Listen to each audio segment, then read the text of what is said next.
Right after that, I started working through Lenny. He got me, he had produced an album on Vanessa Paradis, who was a French pop star, a huge star in France.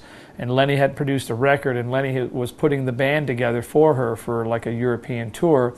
Vanessa's now married to Johnny Depp, but in France she was a supermodel, rock star actress. She had all of it happening. And I thought, well, this would be a great tour. And Lenny asked me if I would do it, for him, and I said, yeah, I'd love to. And so I began to work with her all around the world. And so by the time Lenny was ready to go on the road again, I was under contract with Vanessa, and I couldn't get out of the tour because it was in the middle of it. So then I had to not go back to join Lenny. And so, but I stayed with Vanessa, and no regrets, because Vanessa was awesome. Of course, I missed Lenny terribly and the music, but I felt like I made that decision. I'm going to stand by my word. Some people leave things in the middle of it, but I wasn't that type of guy. I wanted to honor what I said. And Lenny was disappointed, and I was disappointed that the timing didn't work out, but we were still going to be friends. Yeah.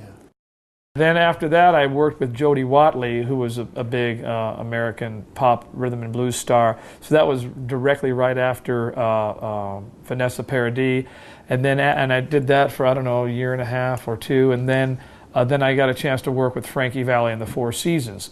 And that was an awesome gig, because it was different. All of the different gigs that I had done through the years were all different completely from one another.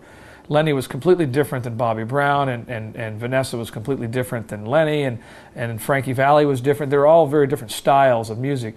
And I was a big Frankie Valli and the Four Seasons fan, because one of the very first songs I ever learned to play on the drums ever was that song Grease.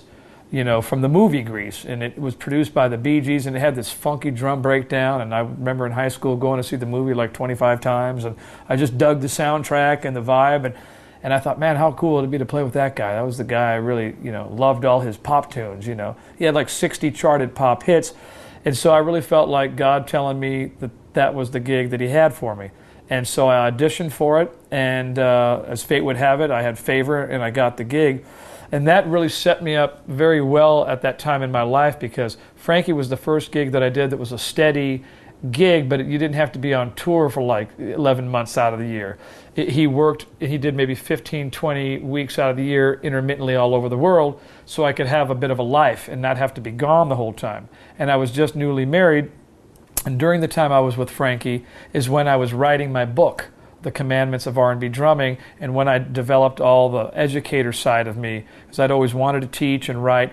So on all those gigs with Frankie, I made a nice yearly salary, so I didn't have to go scrambling from gig to gig. I could concentrate on what I would do with all that extra spare time. So I stayed with Frankie for a number of years, and during that time is when I developed myself as a clinician, as an educator, and as an author. And it took me several years to write my book, about 5 years or so of time that I put in writing The Commandments of R&B Drumming. And at the time when I was just leaving Frankie, is when my ship was coming for all of my educational stuff. So when my stint with him was done, then all the doors had opened for me to do clinics and educational things and festivals around the world as an educator, because the time that he allowed me to write and do all that stuff, because when you're on a long tour like I was with Lenny and Vanessa, there's no time to work on anything else. You're so busy doing that gig that there's hardly any downtime. But with Frankie, I knew where I was making my money, so I used my time judiciously and wisely to develop these other ambitions and dreams that I had, that visions that God had given me and dreams God placed in my heart. And I said, this is the time to do that. So in looking back, it was so the hand of God on my life, because it allowed me to develop these other things that were dying to come out of me.